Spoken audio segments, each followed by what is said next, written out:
Hello and welcome to the Dragons Lair podcast in association with Riverside Sports Bar, the home for live sport and great burgers in Newport. Joining me for this one is Gavin Thomas and Gareth Leclerc. Hello, gents. Welcome back. How are you? Yeah, it seems strange not having been on the pod for a couple of weeks, so it's nice to be back. Yeah, nice to be back. Nice to have been over Rodney Parade as well. Missed it. Yeah. It feels like we've been away for ages, doesn't it? But Hmm. yeah, we're back. We are back. And then we're off again for a couple of weeks because the schedule is insane. Thank you for your messages while we've been away. A few people have got in touch. Jacob Lewis in America, because we're worldwide, boys. Dragons at RFC are worldwide. Love the podcast. You're in Indiana, he says. He goes on to say, my college team, the Purdue Boilermakers. Have you heard of them, Gav? Purdue Boilermakers? I know Purdue, yeah. So he says his college team, the Purdue Boilermakers, motto is Boiler Up.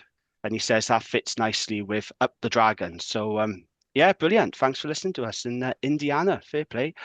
Lewis Smith got in touch on Facebook DMs. He just said he loves the podcast. He looks forward to each episode. Thank you very much for that, Lewis. And we had one 5-star review on Apple Podcasts. And I love this. It's a bit of a long one, but we always read out the 5-star reviews, don't we, on this pod? So this is from somebody called Tom Cleary on Apple Podcasts. And this is what he says.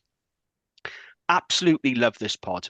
As a lifelong Dragon supporter, it's genuinely the highlight of my week, and I always look forward to listening every Monday. What makes this stand out is how honest and straight you are about the team. You say it exactly as it is. The balance between backing the Dragons and being realistic is spot on, and it's brilliant to hear real opinions on both the team's performances and individual players. I've supported the Dragons since I was 5 years old, growing up watching the likes of Kerry Sweeney and Percy Montgomery. So you're in proper, knowledgeable chat about the club means a lot.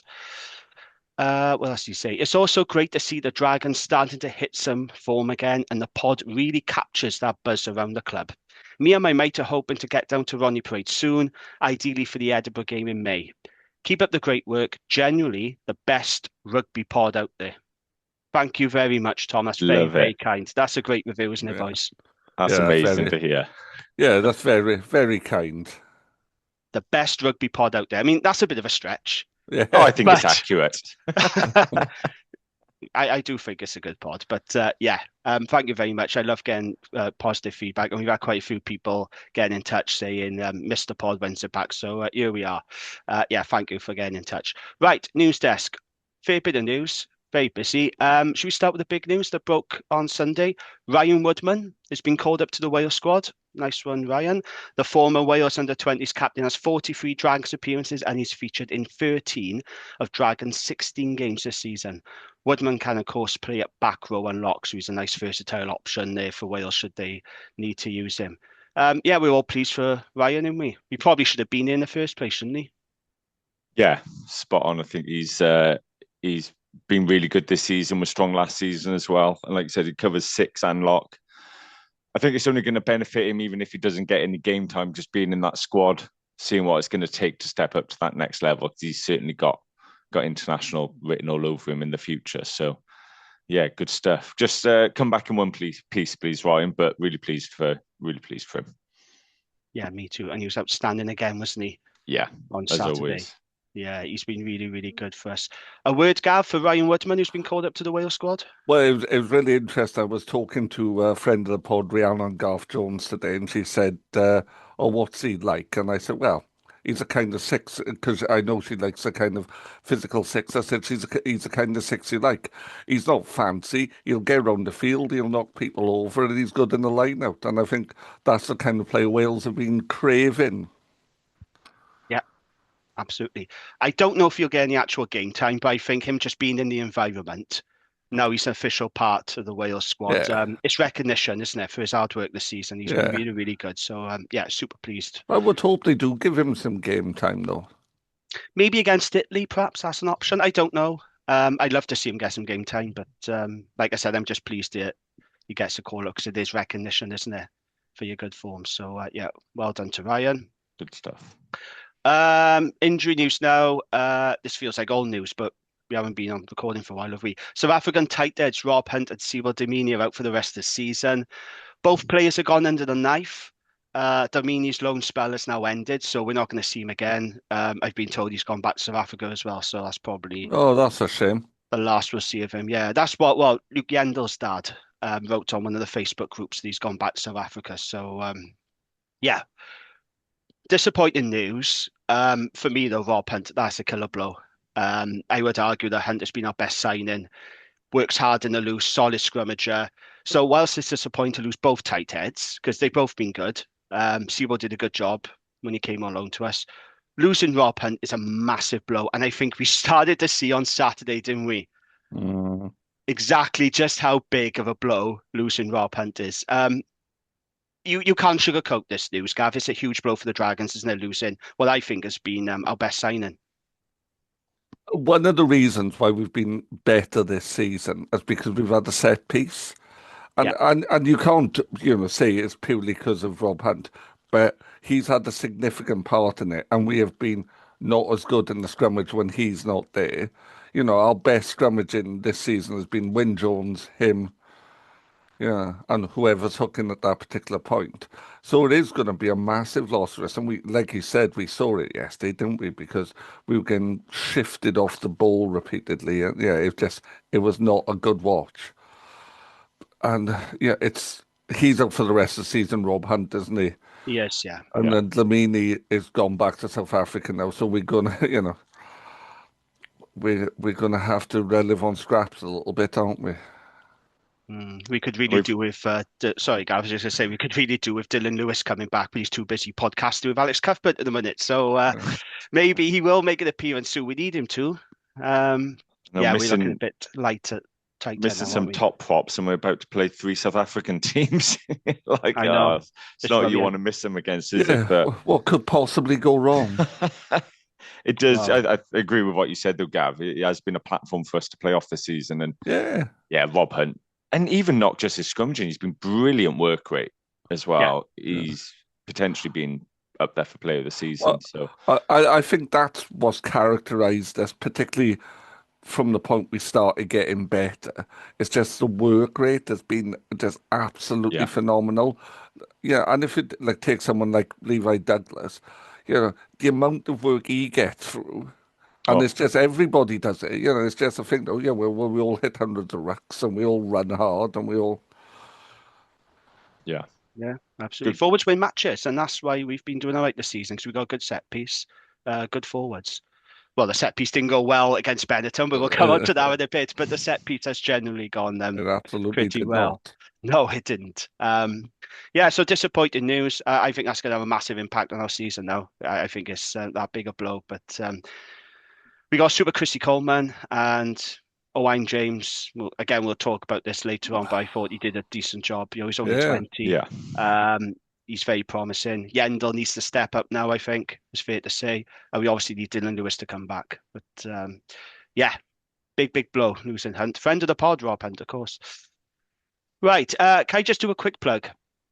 I did another joint podcast with the 1912 Exiles last week. Myself and Ed Bridges interviewed the leader of Newport City Council, Dimitri Petruni. We basically asked him what the council's vision is for professional sport in Newport, how far are the council willing to go to support Rodney Parade, and whether we'll ever see any actual development on the cabbage patch, because it's been going on for years and years and years. A lot of talk, no action. First thing to say is I like Dimitri. I thought he come across very well on that pod. He's a passionate supporter of grassroots and professional sport in the city, and he's a fan of the pod. He does listen to us as well. So I'd like to thank Ed Bridges for arranging that interview. It was all his work, nothing to do with me, and obviously Dimitri giving up his spare time to chat to us. Did any of you get the chance to listen? If so, what did you think? I've listened to it on the train last week. I think it was interesting, and clearly you'd had to kind of vet or he'd vetted the questions, but yes, and it did feel a bit, I don't think you could have really dug in, but he was honest enough, and you two kept him agile. I think you didn't really let him just fluff you. So No, I thought he was pretty honest. I Yeah. thought to be true, in fairness. Yeah, I Gareth? enjoyed it. Yeah, it was a good listen, especially I live in Newport, so it was interesting Yeah, to hear from him. And I did like his passion that he's got for sport. yeah. And it does sound like he's fighting the right battles for sport in Newport, but it does need to be backed up by actions. He said that himself.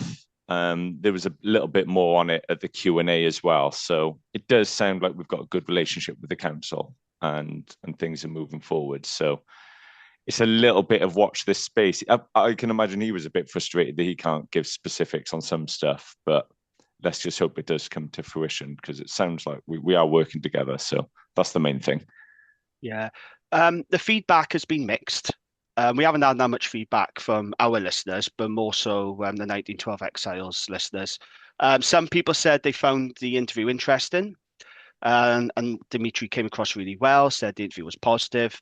Others have said they were disappointed at the lack of specifics, and they feel that the council aren't going to put a penny into the redevelopment. They're very sceptical, to say the least. And look, I completely understand all that, but let's be honest, we were never going to get specifics, were we? Because nothing specific has actually happened yet. So, you got to give Dimitri a bit of a break there. But the good news is, the council, they are very supportive of us, and county and Ronnie Parade. But Dimitri said himself, words mean nothing. That was his quote. Words mean nothing. So we need to see action. And I know this came up in the supposed Q&A, which we're going to come on to in a bit, Gareth, so you can expand more on that. The one thing that did annoy me, though, did you hear when Ed was talking about Wrexham Football Club? And he said that Yeah. they had 18 million quid from the Welsh government to redevelop the Cop stand. Bear in mind, Outrageous. they're owned by two of the richest men in Hollywood. Like, I think it's an absolute piss take. So, yeah, Absolutely insane. I would like some of that Welsh government money to come down to Newport, please. Why are they giving it to multi-millionaires? Crazy.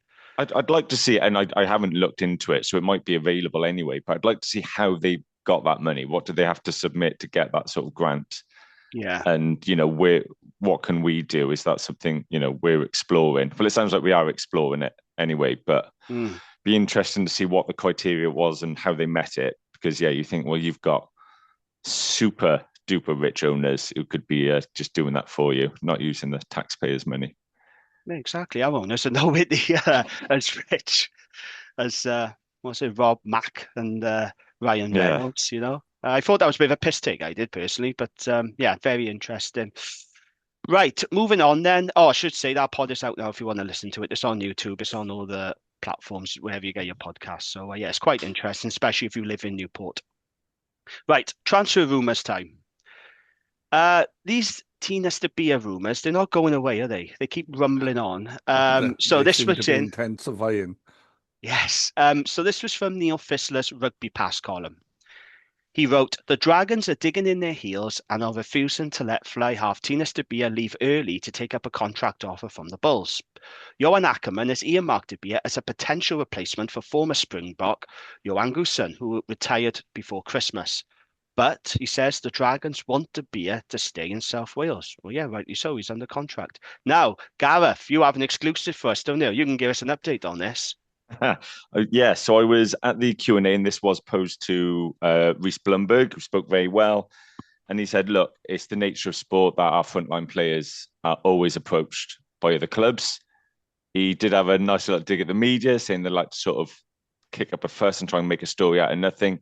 But he said, Tina Stabia is under contract for next season. He's not going anywhere. He will be a Dragon. Let's put that to bed. His words were, put that to bed. So excellent. Great news. Tina Stabia will be staying with us next season.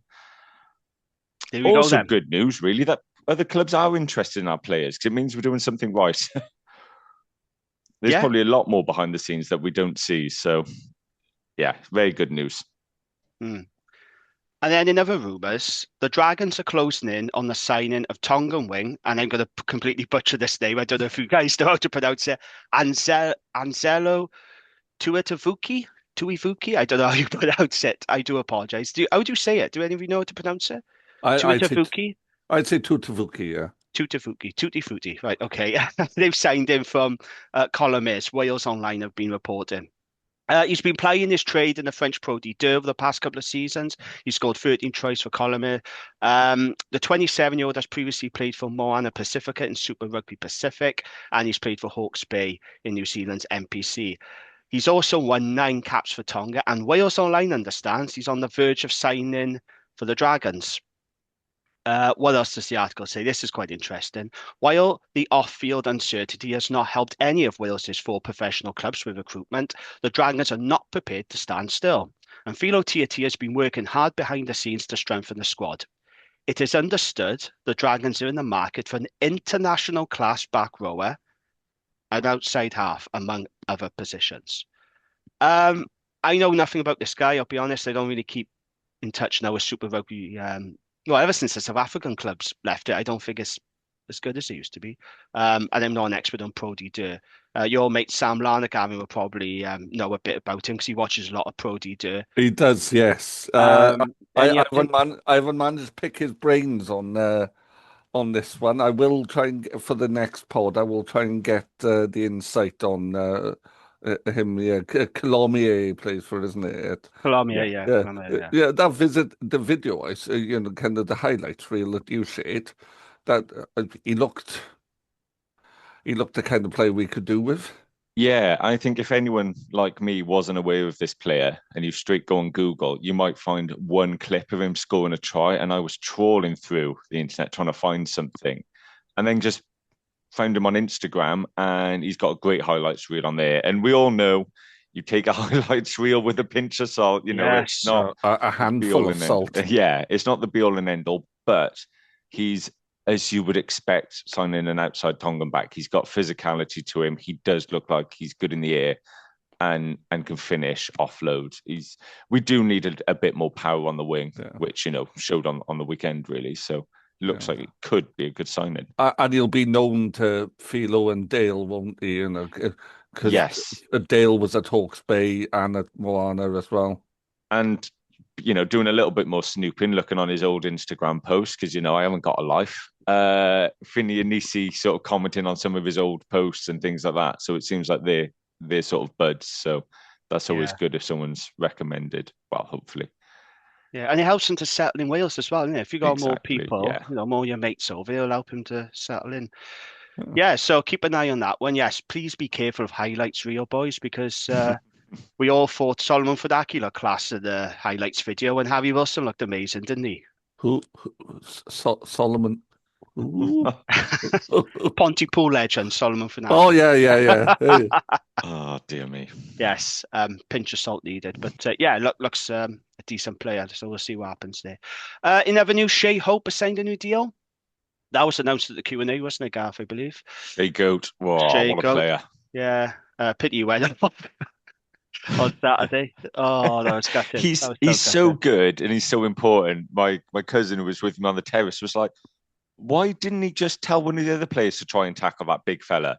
Why is he not going, I'm too important for this and getting hurt? You're like, yeah. That was gutting to see him go off that soon because he has been he's been red hot, hasn't he? He has, and that happened right in front of me where I'm sat in a Bisley. The moment he went down, Shea shook his head. That was it. He was done. The moment I seen him, the physio come over and then the water come over and he was shaking his head. He was like, no. Was it his hamstring? I'm not sure. I'm not sure what it was. But he fell to the floor in a heap and it didn't look good. But for me, it's when he shook his head. That's what I thought, oh no. On TV, it looked kind of ankly, but nightmare. Yeah. But great news that, one of the brightest prospects in Wales is deciding to stay at the Dragons. So big boost. Yeah, so his contract was due to expire in the summer, but he has committed to at least another 2 years with the club.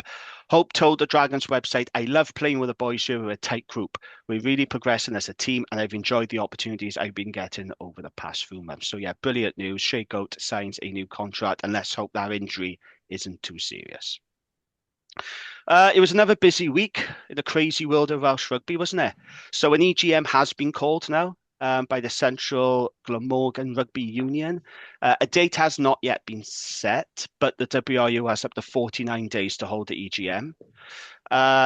the WRU, they're facing legal action all over the place, and so they're facing legal action from the Scarlets over the rescuing of Cardiff.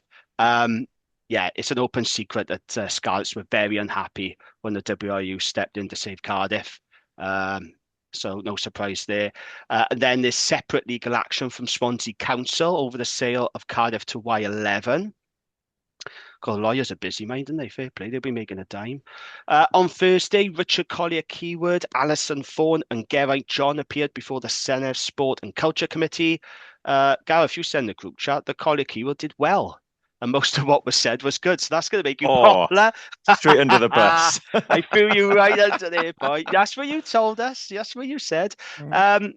These are just some of the takeaways. Now, I didn't see it because I had a dentist appointment on Thursday, and I'd much rather that than watch Collier-Keyword, to be honest, because he gets on my tits. I can't stand the guy. I just think he talks so much waffle. Right, so what were the takeaways then? Collier-Keyword said he'd been brought in to create change and not maintain the status quo. He believes that some of the motions that would be brought at the EGM would be a backward step. He said the WRU doesn't have enough money to fund 4 teams. He said, we have not yet reached a compromise with the URC for how we go to 3 clubs. So we have an obligation to maintain 4 clubs for the foreseeable future, but that doesn't take away from our decision. So they haven't even agreed with the URC yet. The 3 clubs, like how they're going to get to it. Ridiculous, really. He talked about the relationship that the regions have with the WRU. It's not great, is it? He said, we've struggled to bring the pro clubs along with us. Everyone seems to want to look backwards. History and heritage is incredibly important, he said, but my role has been to get everyone facing forwards. It's been incredibly difficult to do in the goldfish bowl that is Welsh rugby. Yes, and it's always been that way, Richard. What else do you say? He said the assumption was that Ospreys was going to be the club that was killed off. That is not the case in terms of what will necessarily happen as a result of Y11 owning 2 clubs. There is a totally separate process that the WRU are going through in terms of how we decide to award the licenses. And then he said, in order to put Cardiff up for sale, we had to make a commitment that we would award the capital license to Cardiff. So that was just confirmation. Cardiff are safe as houses. They're fine. Obviously, they're not going to change the name or the branding, the colours. The WRU have already said that. The only concern would be if you're a Cardiff fan is that you're going to be owned or potentially owned by very untrustworthy owners. Yeah. Rather you guys than me. We have not decided on the process on how we will award the East license. If we go to a competitive process, Dragons will have a significant advantage. I mean, you'd expect us to have a significant advantage for the East license, wouldn't you? Because we're the only Welsh team that actually owns our own ground. For a start, we got a good business plan. I think you're going to talk about it in a Q&A, but the finances are looking good, Gareth, I understand. And quite importantly as well, we're in the East. So that helps. Yes. Yeah. And on the ground in the East, and the only ground capable of hosting elite rugby in the East. So, dear me. But don't forget, Collier-Keyword said that anyone could apply for the East license. So the Scarlets or the Ospreys could potentially apply for the East license if they wanted to. He said that. I mean, they're just making it up as they go along. So of course, Dragons will have a significant advantage because I think off the field we're in a better state than any of the other regions right now. That's just the fact of the matter. We have an asset. We got a good business plan. We're in the black, and off the field it's looking good. So I do expect us to win that East license if it does go out to tender. Do you have anything to say on it then, Gareth? Because you watched it, didn't you? Yeah, and I think when I said he spoke well, I think he was comfortable. Let me be clear. I am not a fan of Richard Collier-Keyword. Are you sure, Gareth? I am 100% not a fan of him and his bully boy tactics. But I'll sort of leave that one there.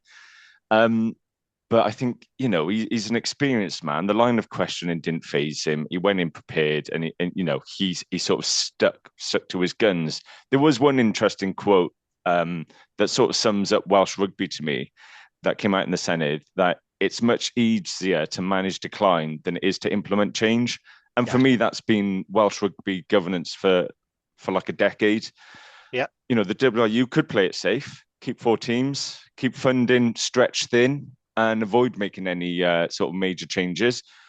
And people might be happy initially, but how long until the same questions surface again? So, if we've now got a board that aren't sort of bowing to external pressure and wants to make changes that people have asked for, is that right? And the only reason people are kicking up a fuss, people have been asking for this change, but suddenly they're upset because they wanted change, just not in their backyard. See James Hook and others.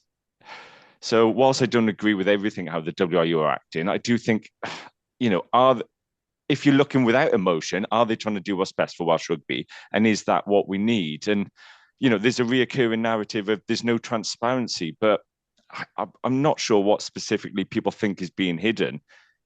So much has unfolded publicly, but, some decisions can't be played out step by step in front of the public.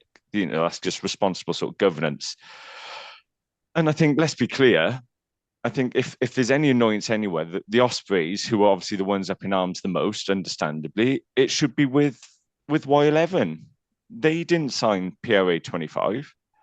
They didn't challenge the notice that was given by the WRU when it was served.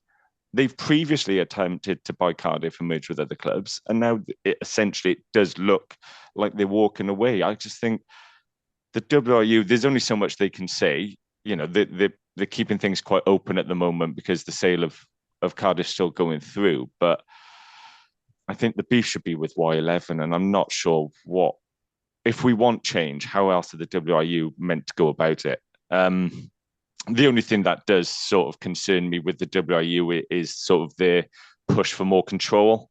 I don't think that proposal around controlling rugby matters makes any sort of sense. It's ludicrous, to be honest. So I think there does need to be movement there. And even on the EGM, Collier Keywood says, it's a step back on some of these motions. That headline's pushed as if he's talking about everything in Welsh rugby. But really, one of the motions is around the governance and essentially electing more Blazer boys from amateur clubs to be involved. And that is a step backwards. He is right. that bit is true. I still think they want 2 clubs, though. Oh, I think long term, yeah. Because, we know that because they told us. That was the optimal solution. I'll never forget that phrase. It was the optimal solution. Maybe in 10, 15 years or whatever, maybe they will try and push to 2. They'll say 3's not working, Wales are still losing. So, maybe. Look, I guess we're all speculating, but I think maybe the board signing off on the decision was happy with 3. But I think there are 2 people in Collier Keywood and Dave Redding that are still hoping for 2. But, it would be nice if those 2 were shifted on at some point, to be honest. And then we can all crack on. Yeah, some of the motions in that EGM has a strong whiff of Blazer control, doesn't it? Doesn't it? Yeah. I'm not sure. Well, this is the problem. So I know Ospreys fans are pinning a lot on this EGM because they want to get rid of Collier Keywood. I get that. But here's the problem. Even if he is outed by the clubs, the WRU board could appoint someone new. That person comes in and goes, well, yeah, I support the plans to go to 3. There is no guarantee getting rid of Collier Keywood is going to save the Ospreys or Scarlets. There's no guarantee of that at all because the WRU would just bring someone in new and they'll just go along with those plans. So and everyone else on that board voted to go to 3. It was unanimously agreed. Yeah. So someone coming in, you'd imagine they would be towing the same line. Mm-hmm. Yeah. And the WRU should get some credit as well for the refinancing of the loans. That doesn't seem to get much airtime. More favourable terms, so we're paying back less, and they've secured more money to invest back in rugby. So they are doing some good stuff, but that's not a very interesting headline, is it? No. But just to make it clear, before anyone lynches me walking down the street, I don't like Richard Collier Keywood. I would like to see him gone just for the fun of it. Okay, we believe you, thousands. That's absolutely fine. But I've seen the tattoo, Gareth. What? What's my tattoo? Richard Collier Keywood. Fuck him off. Surrounded by hearts. Oh dear. Yeah, it'll be very interesting to see what comes of this EGM. Some of the motions I don't like, I gotta be honest. And then look, he's been a lousy chair, I think. Richard Collier Keywood. I don't like the guy.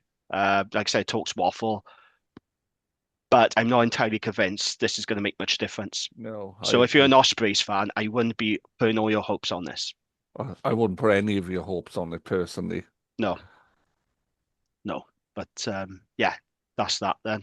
Well, they're not going to be saved on a recommendation, are they? There's no motions to save the Ospreys. There's such a, I know you say about transparency, but what I don't like is you got Swansea Council saying the WRU informed them that basically they've got no future. But then you've also got Lance Bradley telling the Osprey Sporting Club, oh, Y11 could own two clubs long term, Cardiff and Ospreys. And you think, well, how long is long term? Is it 18 months? 5 years? And why are they allowed to own two clubs when World Rugby regulation has said that they can't own, private entity can't own two clubs in the same league?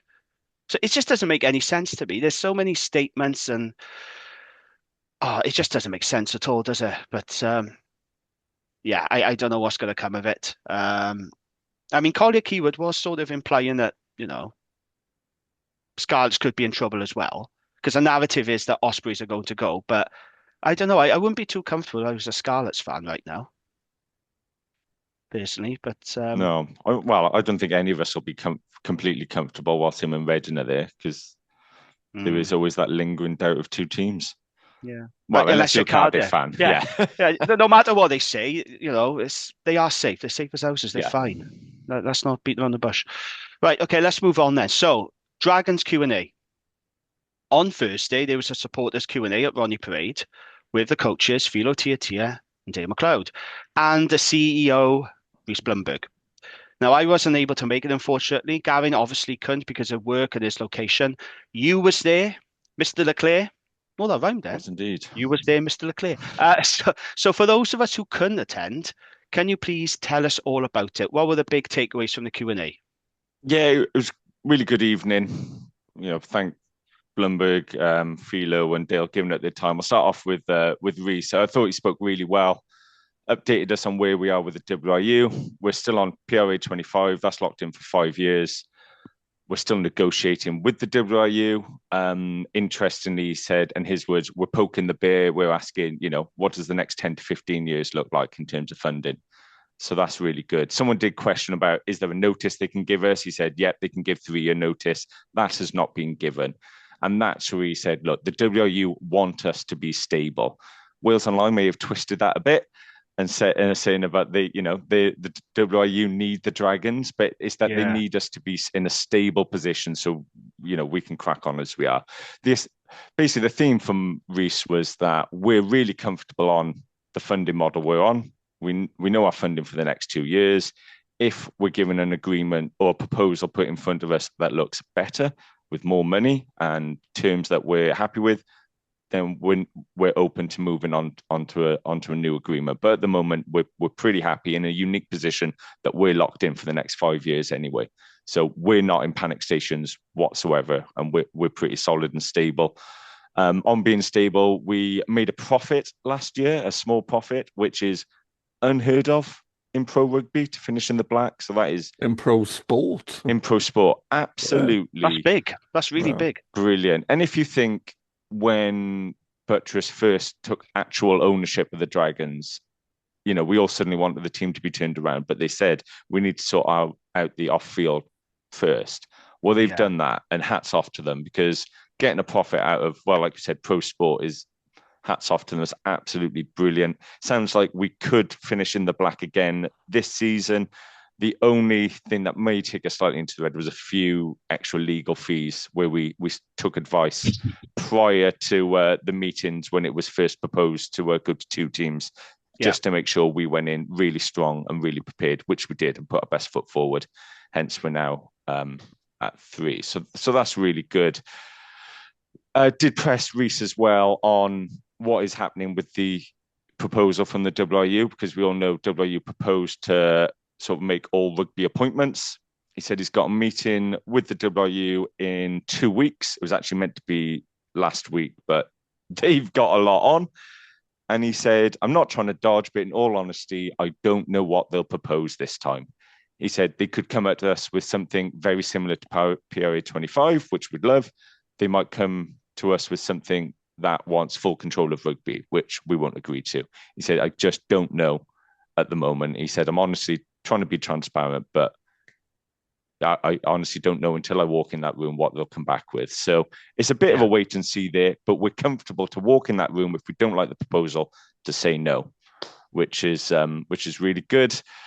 On the cabbage patch as well, which has been spoken about for years, and it was interesting on that Exiles pod you did, Jamie. So we're pressing forward with surveys on the cabbage patch in the next couple of months. So that's things like, asbestos, drainage and things like that for what they can do on the land. They want to work with the council to commercialise the space. They're also open to grants as well, but it will be private and council money. And they're looking for a full 4G pitch with a 2,000-seater stand, paddle courts as well, which would be good because they can just be used, all through the week, and a clubhouse, which would be really nice in between essentially the two grounds then. So that'd be really good news. I think getting that space working for us and making us money is going to be vital for the Dragons in the long-term success. So nice to hear that we're pressing forward with surveys, but still a long way to go there. Mm-hmm. We're due to announce more signings over the next few months. They mentioned probably 4, maybe 5 signings, which I think shows that we're in a better position. Over the last few years, we've had a big squad turnover each summer, but it's nice now. Let's get a bit more stable and let's just add quality to our side. I think that puts us in a much, much better position. And we're looking at about 7 re-signings as well, with Shea Hope obviously announced on Thursday, which was good. The budget's going up to 6 mil from 5.3, so an increase of 700k. One interesting thing as well came out of it. So somebody asked about losing players to the English school system, being offered scholarships and things like that, and Wales just can't compete. And we said, well, actually, what's really helpful now is the investment that's happened at Monmouth School, where they've invested millions into a sports centre. They're headed up by Richie Reese, and he said the Dragons are actually giving scholarships for people to go there, which is really good that we've got something we can compete with England for. Doesn't mean we're going to keep everyone. Everyone's got their reasons why they choose to go somewhere different, and that's fine. But it's a step in the right direction, and it's good that we've got that offering. So that's only going to benefit us in the long run as well. Before I move on to the coaches part, then I'm rambling on there. Anything to pick up on that? So when I did that pod with the 1912 Exiles, one of the questions Ed asked the council leaders about County potentially moving away from Ronnie Parade should they get relegated. Now, Dimitri said he hasn't had any conversations around that. Was Newport County brought up at all in the meeting? It was, yeah. So Reece said they're speaking with County. Essentially, they are locked into a legal sort of agreement with us and how much they pay. But he didn't say this, but reading between the lines, look, we're not going to try and cripple County because of an agreement. So it's definitely going to be a collaboration working together. We want County there. County want to be there. We want to make that work. But there's no specifics on what's going to happen. And let's hope they stay up, albeit it looks a tough task at the minute. But they're not cut adrift just yet, though, are they? Like, they are still keeping in touch. I think are they 3 points behind? 2 or 3? Yeah, they're 3 points behind. Very close. Yeah. So, okay, good. You can press on now with the coaches if you want. Yeah, coaches, brilliant, absolutely brilliant. Loved it. And I think it's worth saying when Philo was appointed, there were groans in that room. He was announced at the Q&A last year. And I was one of those sort of groaning. And we were told at the time it was like a culture appointment and a standards appointment. Well, do you know what? I'm fully behind that now, from not just seeing our performances, but listening to the coaches. The owners got it right. And I was really, really impressed with them. Philo came across really well. Him and Dale have got a really, really good relationship together. And Dale seems like a bit of a character. He talked about the defence, although he's senior coach. So he said he has his hand in sort of everywhere. And he articulated this far better than I ever will.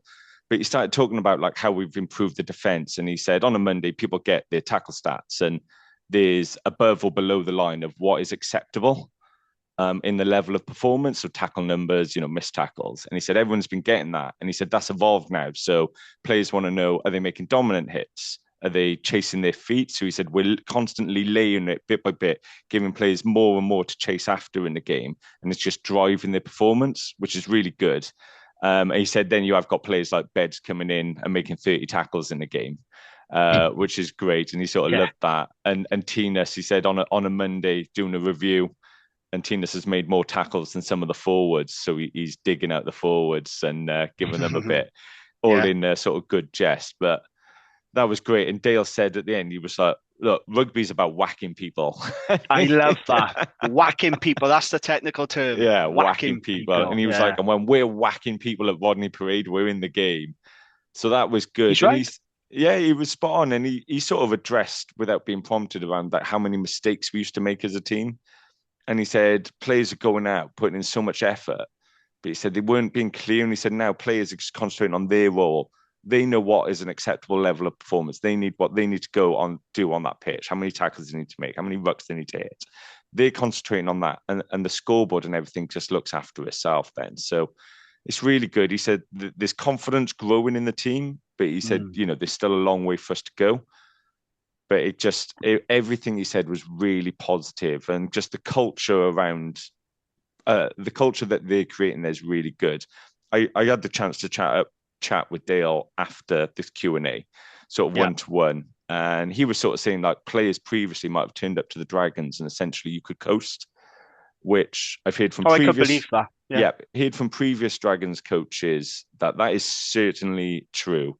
That players were not putting in the sort of the graft needed. Yeah, okay, you try your best on the pitch, but he said it's not just training hard, but it's why are you training? What are you being clear on exactly what you're trying to achieve that day? What do good reviews look like? He said we've got players in their 20s who have come through age grade playing great rugby and are told to just keep doing the same thing. Who's taught them how you should review a game? Who's taught them what great nutrition looks like? He said, so they're now learning that when they're 20. He said, so what him and Fila want to do is they want to be implementing that to the 15-year-olds across the region, so that when they turn 18, they know how to review a game. They know what good nutrition looks like. So that step up to being a pro rugby player isn't so steep. So it's great. I just think our standards of a team have risen up at Ustrad, and it's shown on the pitch. So it's really good. They talked a lot about Angus as well. Dale touting him for the Welsh squad, saying how emotional he is as a leader, and that they've actually, had to sort of rein that in and be like, look, you just got to move on to the next moment now if something goes wrong. And Dale was excited about a few of our youngsters as well, no more so than Harry Rees-Weldon, who he has some positive things to say about if we can just get him fitting on the park for the end of the season. But it was really good. I'll never do the coaches justice for how they came across, but it was brilliant to see Philo open up a bit, give a bit of his personality. And I think everyone left that room thinking, God, I play for these two guys, which I think is really shown on the pitch. Really, really good evening. So really thankful that they give it the time. That's good. That all sounds very positive. Now, we spoke about this on Saturday, but the one thing that did annoy me a bit, you talked about the Dragons are raising standards, changing the culture. What the hell have they been doing for the past 5-6 years then? Why has this only happened now? Do you know what I mean? It's really annoying that, okay, it's good that they recognize there's a culture and they're changing it, but then you think, well, so much time has been wasted now. Players turning up and coasting. Well, why? Why were they coasting? What were the coaches doing about it? Why weren't standards raised before? What the hell were they doing for the past, God knows how many years? So that's what's annoyed me. But I'm glad it's been recognised and they are changing the culture because it needs to. I think Dragons have had a culture problem for many years. You know what? You're right. And we produce so many good players at age grade and we wonder why they aren't stepping up. And I was speaking to Greg after the game, friend of the pod, and he said to me, if we're having to coach 20-year-olds how to be professional athletes, we've already failed them.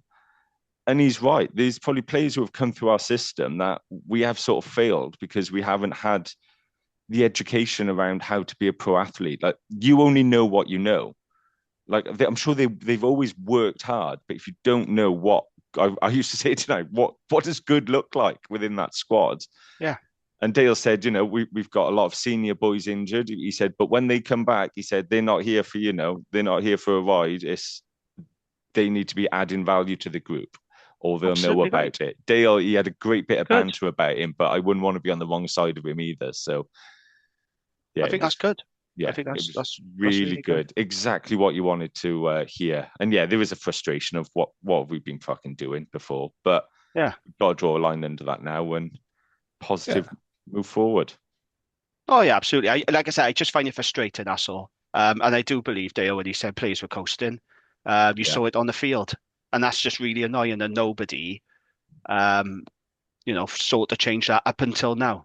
I just find that very frustrating because we are season ticket holders. We spend our money every year, and then people, there's no doubt over the years people have just turned up with the Dragons, just collect their paycheck. They think, oh well, it's only the Dragons, so I don't have to perform that well. Standards are low. We have been that club. I'm sorry to say, but we have. But it does sound like things are changing now, and I'm so glad because they got to change the culture. It's what Toby Booth used to say a lot at the Ospreys. Culture is so important, and it's good. Absolutely, yeah. Anything else, Gavin? Do you want to add to what Gareth has said? Any questions or anything? I think my musings on it than a question. It's good to hear about the signings, but we heard about signings last season as well. They just need to follow through now, don't they? And come through with the right people. Yeah, I think as well when they say 4 or 5, and if you do think, okay, it's a wing, a 10, an 8, and another.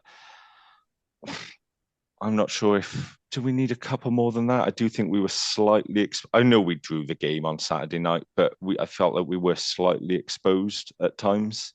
Yeah. And there'll be players who aren't due next season, aren't they? Kai Evans. Are we going to renew his contract? I'd be surprised. Yeah, true. And obviously, the big one losing Wayno, that came up as well. Obviously, they threw everything at Wayno, but it wasn't a money decision for him to leave. It's just like we've touched on that before. But yeah, that did come up. Yeah. But yeah, is it enough 4 or 5 signings? I'm not sure, but as long as they're quality, I guess. But we've got to be very careful about the players that we keep on the books. And we have got to. We were ruthless last season. That was good. It needed to happen. Yeah, we need to be equally ruthless this season. There were players who had played for a club for a long time, and we appreciated that. They were stalwarts of the club, but they had to go. Yeah. Your Joe Davises, your Ashton, Joe Davises, your Ashton Hewitts and stuff. No disrespect to those players. Like I said, they were really good service to the Dragons, but the standards have to go up. And we need to keep players who are fit and available and given everything. For example, has anyone seen Rhodri Jones lately? What the hell has happened to Rhodri Jones? Like, was there any point in giving him a new deal? He hasn't played a single competitive game for the Dragons this season, and he only played 6 games last season. But we re-signed him for a year. So it's decisions like that. Do you know what I mean? That's why I start to question things then. We've got to be a bit more smart and a bit more ruthless about who we keep on the books. And I like Rhodri Jones a lot, but we haven't seen him this season. It's not his fault. It's just all last season, really. Well, 6 appearances he made last season. He's a very experienced campaigner. I like Rhodri, but like I said, we can't afford to have guys that are just constantly no passengers. Yeah, exactly right. They did mention as well with our youngsters, so many of them breaking through this season playing well, but he said they'll really benefit next season when at the moment they're training, playing. Next, they can have a break, reflect, and he said next season they should be able to go up another level again, which would that's good to hear as well. There's probably a lot of faith in our youngsters at the moment, through necessity probably. Well, we'll talk about that in a bit, but the youngsters certainly did step up on Saturday, didn't they? Yeah. And there's some very promising young talent in our Dragon squad. So, okay, should we move on from the Q&A? Nothing else? Thank you for that, Gav. That's much appreciated, our update. Right, let's talk about what happened on Saturday. Saturday night at Rodney's. Dragons 15, Benetton 15. Another draw for the men of Gwent. But the Dragons came within inches of a victory at Rodney Parade. It was a terrible start for the Dragons, conceding a try within a minute, and then they lost Shane Lewis-Hughes and Shea Hope in the opening 10 minutes. Added to that then, Tina Stabia going off at half-time. Yeah, it was 15-7 down, and with only 13 men on the field at one point. It looked like being one of those nights. Nothing was working, handling errors, discipline, things were going against us.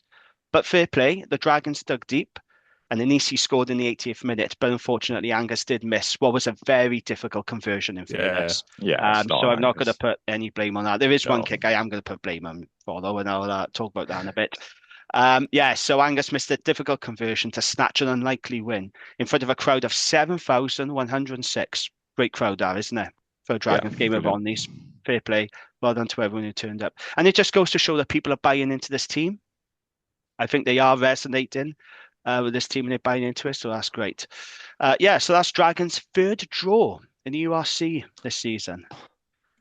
And you could argue all of them, maybe, well, they should have been wins, I guess. But there we are. It's better than losing, I suppose, isn't it?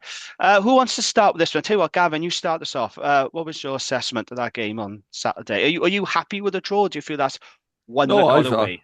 no. I think we got away with it, to be honest. Yeah, that's my thinking as well. And it was a draw built on defense rather than attack, because I think the attack misfired a little bit. We Yeah. got up the field well, but every time we go into the 22, it all went a bit pear-shaped, and and there was decision making that went awry. That we just didn't take the opportunities, or we had a number of penalties, and the lineup fell apart when Ollie came on, and that's not his fault. That'll have been the cause as well, but it all just fell apart a bit. And Benetton had plenty of ball, but our defence kept us in there. There was a couple of times, Yeah. they'd have 5 or 6 phases, and we just stayed resolute, and then would get in the turnover or whatever. It was just and Nyram particularly just shone for me. He's outstanding. He was at every single breakdown and just really causing a problem. And it was just much better rugby than we've seen. And in terms of did we no, because let's be honest, we weren't really in the game for large chunks of it, particularly when we were down to 13 men. But what we did do was not concede lots. And I know lots of people have been saying, "Oh, well, we had to try Rob." No, we didn't. Are you referring to Beddle's? Yeah. Yeah, obstruction, wasn't it? I watched it back today. Yeah, I could see why. To be honest, I think some TMOs chip in, others don't. You probably get away with that on another day, but it's one of those things, isn't it? It was so blatant because he's just coming at and it was his body position more than anything else. There's no way you could get the ball because he's kind of blocking that channel. Yeah, it is what it is. And it's not like a deliberate thing. It just happens. I'm not convinced that should be a penalty, personally. I think it should be a free kick or scrummage. But, I'm not responsible for the laws of rugby. But Oh. And what about the cards then? So we were down to 30 men at one point. So Levi's yellow card, that was upgraded to red for a croc roll. Was that the right decision for you, Gav, when you look at it? not for me, but I also understand why they did it. Yeah. If that makes sense. Would I have done it? No, I thought it was a yellow personally. But do I understand why it was a red? Yeah, absolutely. Oh yeah, because look, I got no issue with Levi getting that No. red card, and the frustrating thing is he was playing really well up until then. Oh yeah, He was fantastic. He was having a bloody good game, and he's one of my favorite Dragon players. I love him, but then when that happened, I was like, oh no! And I did have a feeling he was going to get upgraded to red. I must admit, but okay, he didn't fully commit to the croc roll. But the Benetton player did land on a lower limb, and World Rugby is shit hot now on these lower limb croc rolls. They are so dangerous. They're right to stamp it out because it's very, very dangerous. It was clumsy rather than anything else. But, that's what I thought. You've got responsibility for player welfare in that, so clumsiness isn't going to wash. The Anisi one, oh yeah. I thought that was harsh. I did. Yeah, that was just a penalty for me because he didn't really hit him. He's just a bit upright. Yeah. But then, they'd given the yellow for Fekatoa being high, so, Well, I thought it was for deliberate knock-on, wasn't it? It was a deliberate knock-on, Yeah. The Fekatoa, I thought, right, yeah. No, Fekatoa's was, but I was talking about the Nisi's yellow card. So he got yellow card for the deliberate knock-on. Now, I thought it was a genuine attempt to to get the ball, like, So I thought that was a little bit harsh, that one. But the Yeah, problem but is, if it's deliberate knock on, they always give a yellow. Yeah. Yeah. I know. Kagawa told the crowd to fuck off.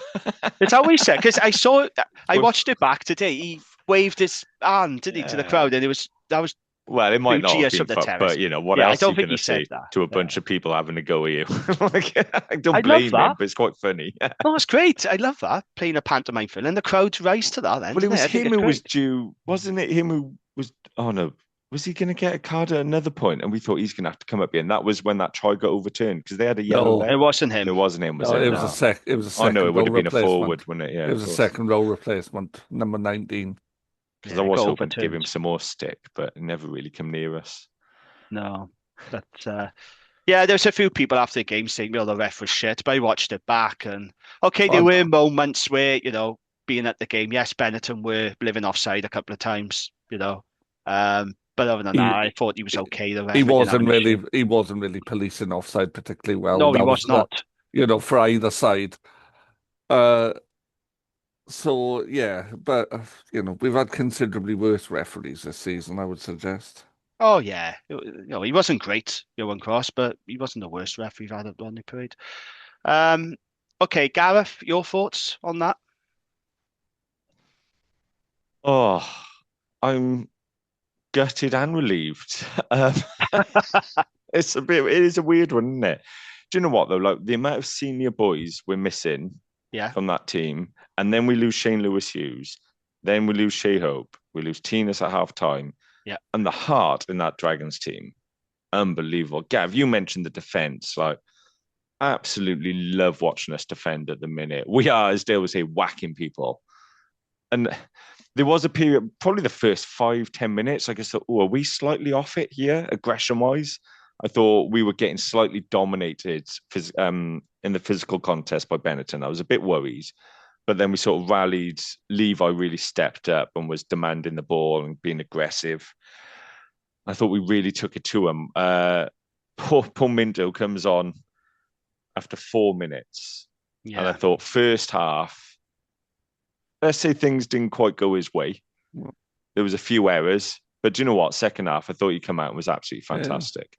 And wide defence was poor, though, wasn't it, all game? Like Di Richards got found one in a couple of times, and like that second try, that was poorly defended.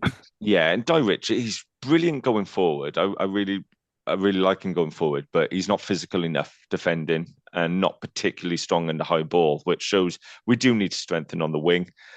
I thought Rio, when he had the ball, ran with loads of purpose, was really, really aggressive. But he only had the ball when they flipping kick it to him.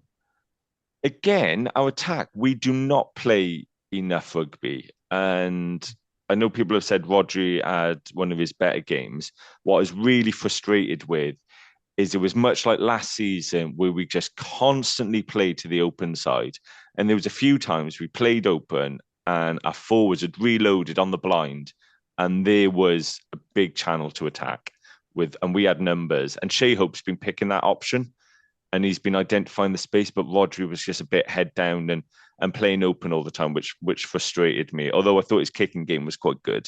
Angus, I thought was brilliant because I think whilst Benetton at times were the better team and we were a man down, Angus kept us in the right areas of the field.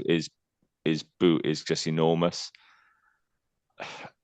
It's just a couple of small things in it. The scrum constantly put us under pressure, and you do. Welcome back, Super Chrissy Coleman. You do struggle to win a game without a scrum, don't you? And we were getting mullered at the scrum, and second half the line-out went to pot. And there's a lot of moving parts to a line-out. I used to jump in the line-out. There's a lot to it, and that pack on at the end were very, very inexperienced. And I thought they stood up really well physically and getting around the park, but the set piece is a different matter. And we did struggle there. I thought Harry Bedell was brilliant again, and what I liked was he's got real nice bit of footwork before contact as well. So he's not the biggest guy, but watching him closely, I was like, do you know what? This guy's really something special. What he does, I think, really nicely, like you say, he just creates himself just a foot or space of extra space to Yeah, just, because like you say, he's no big bloke, but it just gives him that extra, couple of yards to get over the game line. He's a very impressive player to watch. really, Yeah. really like him. So And yeah, Woodman, like you couldn't really see what Woodman was doing yesterday because he was just in the middle of everything, wasn't he? Brilliant again, wasn't he, Ryan Woodman? Yeah, And he deserves his Wales call-up. Even if you don't get any minutes, he deserves it.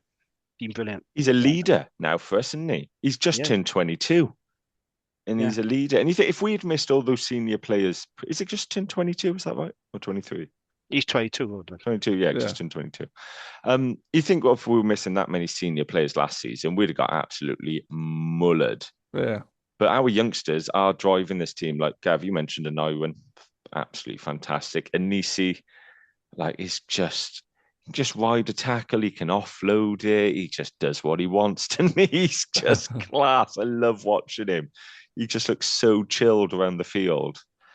Really good to watch. It's frustrating we didn't get it over the line.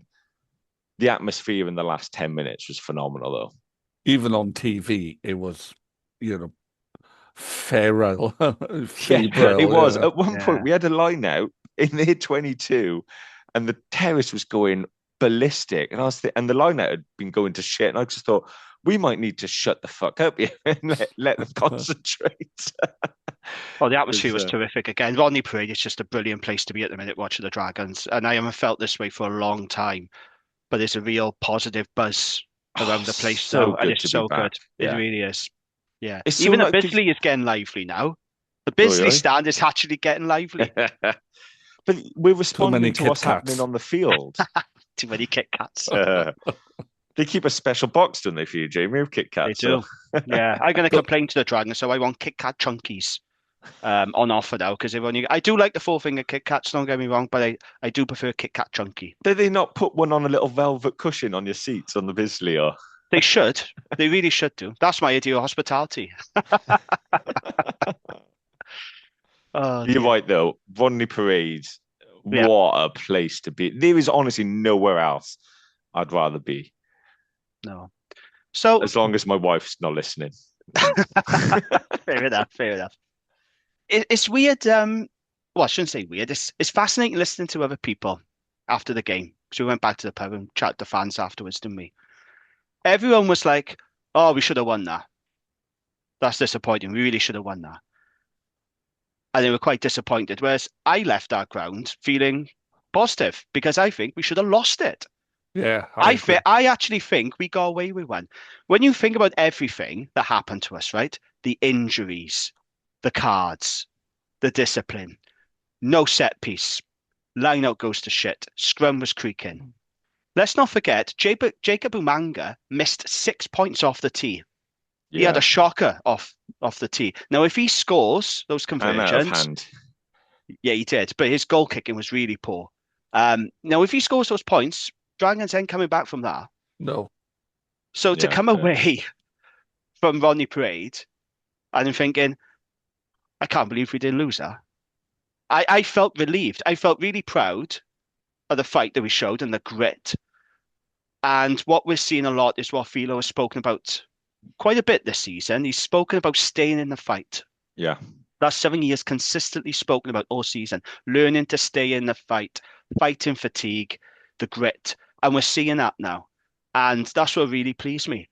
But I was more positive after the game than most. Like some people were really disappointed, like, oh, we should have won. But I'm thinking, all things considered, when you weigh everything up, I thought we did well to come away with a draw. And if I was yeah, a Benetton fan, right? If I come away from the ground as a Benetton fan, I'm thinking, how the hell did we win that? Because we were on the back foot for a lot of that game. they'll win the URC next season though, because they've got Wayne Pivac coming in. So Yeah, they've announced today Wayne Pivac's Yeah. going to be Benetton coach. That's an interesting appointment. But there was a lot of talk, wasn't there, about Benetton not having the Italian internationals? And yeah, they were hit hard, obviously, because they got a lot of players and they're the still a good Italy side. setup.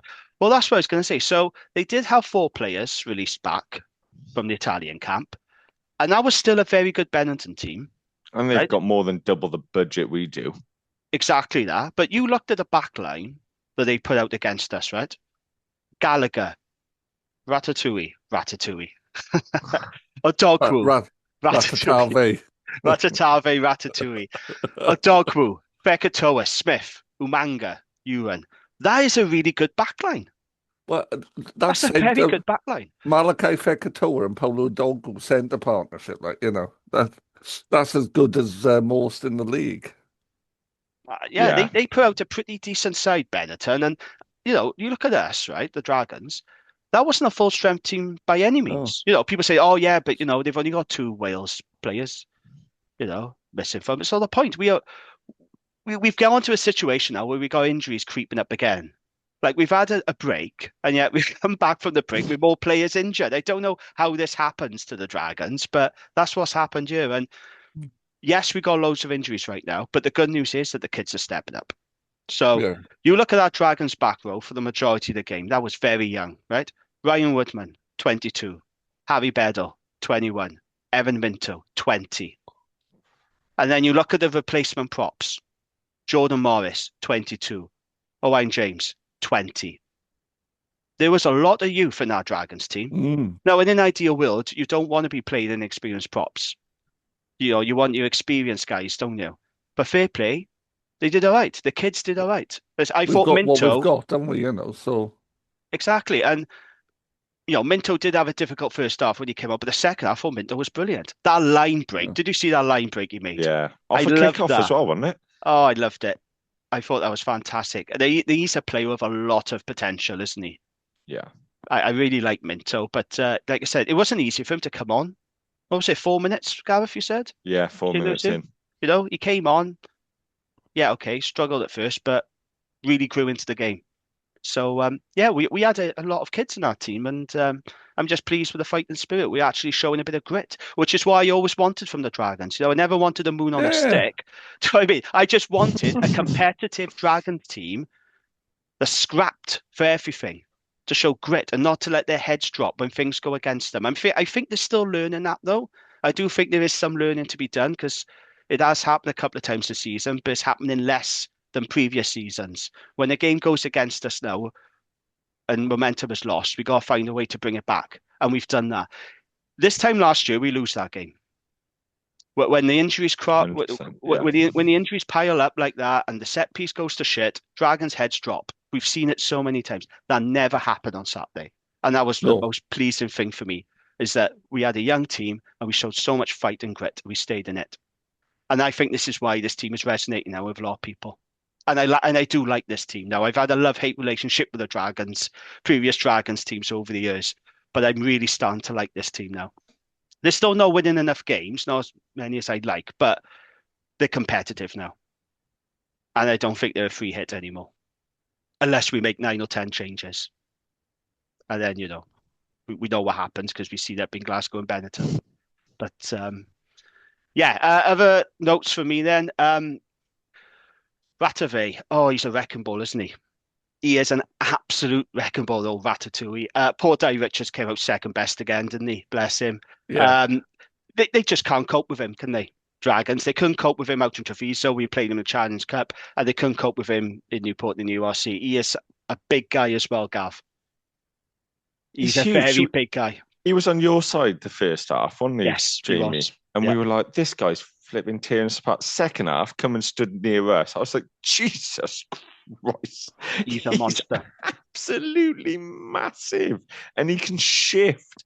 You're like, oh, Rio died to get a good hit on him, which was nice. Yeah. But yeah, Yeah, I love that. So he that does was right in flatten front of Rio. us. He flattens Rio, but what I like about it, Rio got back up and he pulled him down. Yeah, Do you know what because I mean? He didn't stay he down. went straight in with his elbow. That was right in front of us as well. And he does try and elbow Rio. It was quite an aggressive, confident. Yeah. I think that's why Rio sort of gets up and sort of dump tackles him a bit. It was I love that. nice little battle that was, because Rio is Rio definitely punches above his weight, doesn't he? When he's on form like he has been, he carries hard. I really liked watching Rio. Yes, I just wish we'd give him more of the ball. But how many times have we said on this pod? Yeah. We've said it so many times. Give Rio the ball and he'll do stuff. Yeah, I thought Rio was brilliant. And then, like I said, I loved him bringing down Ratave like that. But yeah, it was a tough. I thought Dai Richards was all right. but he just can't cope with that of So if they play Benetton again next season, if Dyer's still with us, then maybe pick someone else on the wing who can tackle him because he gives him the run around. Bless him. He was in the wrong place defensively as well. It wasn't just Yeah, about tackling. He just wasn't in the right place, so he's making it harder for himself anyway. Good yeah. old Tina's brought him down. Classic. Like, what's Tina's up to? Tina's just tiny, and he'll just bring down smacking anyone. people left, right, and centre and trying to cause scuffles. Yeah.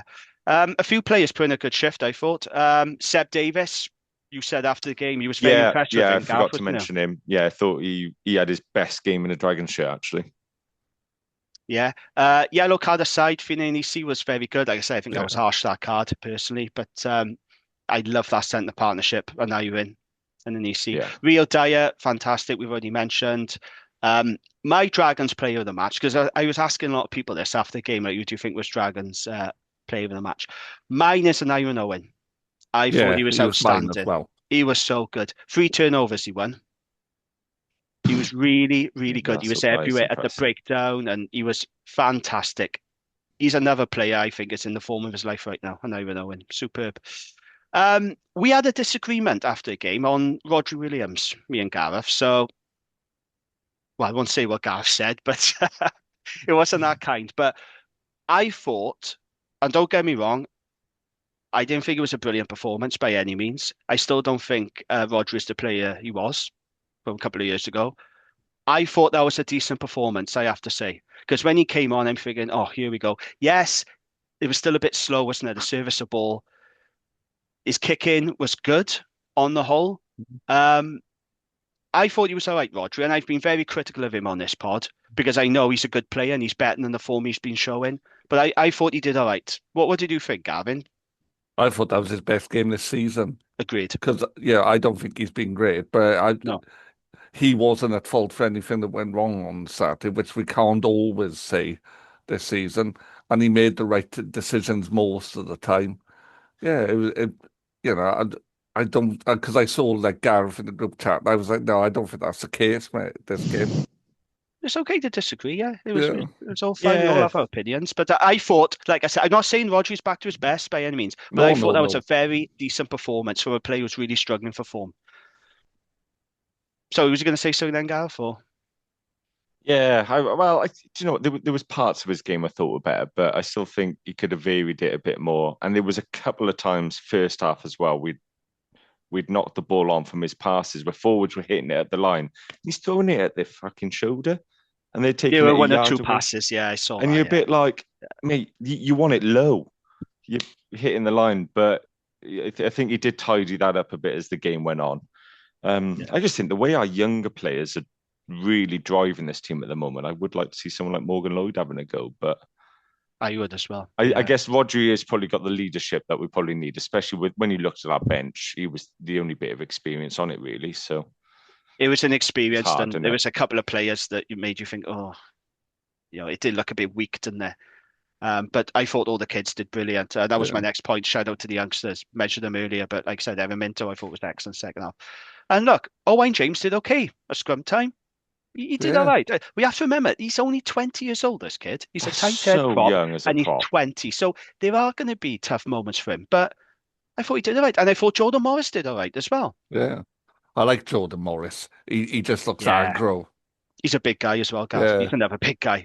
He had some praise at the Q&A from the coaches saying what a specimen he is, and they're working on the dark arts with him now to, bring him right up to pro level. But yeah, he can go as far as he wants, I think was the wording for him. His scrummaging's not terrible. It's not great at the minute.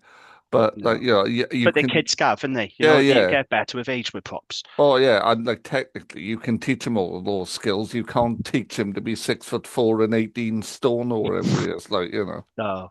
No, yeah, fair play. All the youngsters, they did well. They stepped up. Like I said, I think that's been the difference this season. Our youngsters are stepping up, whereas previous seasons, we have one or two, but then some of the youngsters that came into the team, they fall by the wayside, wouldn't they? So really pleased with the the youngsters at the club.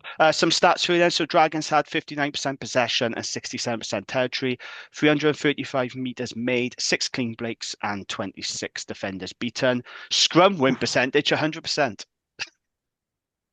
Apart from all the penalties. Yes. I checked Rugby Pass and URC website, and it said Dragons win percentage for the scrum was 100%.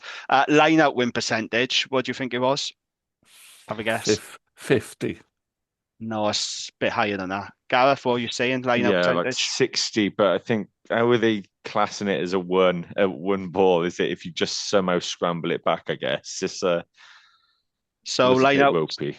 a bit ropey. I said that to stay, but it was a disaster, wasn't it? I don't know. Could have blamed it, put it all on Ollie Burrows, by the way. Oh, not at all. There were more moving parts. Yeah, to it a wasn't lineup. Ollie Burrows. He wasn't hitting the jumpers, but the jumpers weren't going up. So you Yeah. can't hit people who don't go up in the The air. one time he threw the ball in and only they went up, and obviously they took the ball. But it was after I think we had a couple done for not straight. And I was like, fucking hell, why didn't we go up? And my brother said, well, can't get done for not straight if you don't go up. That's right. No, it's true. If you don't But challenge. it was our ball. Well, yeah, it's true. You can get away with it if dear you don't me. challenge if it's not straight. Yeah. But only if the opposition don't go up. You know, we didn't go up. I know exactly that one because I was watching it going, oh my God, that's like something from my level of rugby. We were laughing, to be fair, but also it was painful. You're like, what's that is bad communication, isn't it, really? That's just, we're so emotional as well. We need to just take a beat. Be like, right, are we really clear on what we're doing there? Lacked a little bit of leadership. It was really disappointing though, because our line out has been very good for us. Even in bad times, our line out over the past few years has been pretty good for us, but it just went to shit on Saturday. It was really disappointing. I don't know what the hell happened, but yeah, I'm not putting it all on Ollie. And he did make a very vital turnover, Ollie Burrows, in the second half. Oh, he's a good player, isn't he, Ollie? I love him. I think he's great. Yeah. So it was just really disappointing to see our normally a strong area of our game just fall to shit. It was weird. Yeah. So 71% was the line-out win percentage. We lost 4 line-outs. So that's a lot more than that. Well, that's what the stats are saying. It did feel like more than that, to be honest. But yeah, Ryan Woodman was Dragons' top tackler with 13. I thought it'd be higher than that. I don't know how accurate these rugby pass numbers are. Some of them I think sounds plausible, and others I think surely it's got to be more than that. Harry Beddle and then I know we made 11 tackles. Again, is that correct? I thought Harry Beddle would have made way more than that. Rio Dyer was Dragons' top carrier with 13. Mentioned earlier, and I know we made 3 turnovers, and Rio Dyer beat 8 defenders. And that's the same as our mate Ratatouille.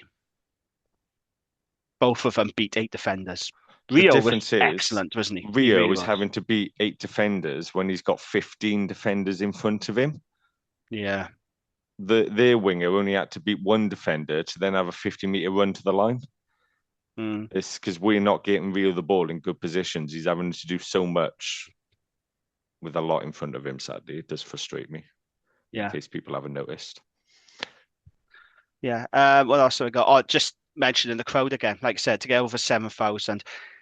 If Dragons carry on like this, right, and they're good to watch, because they are good to watch them, and I am enjoying watching this team. Yeah. If people continue to buy into the local lads and this team, there's no reason why they can't get 7,000 every week at Donny.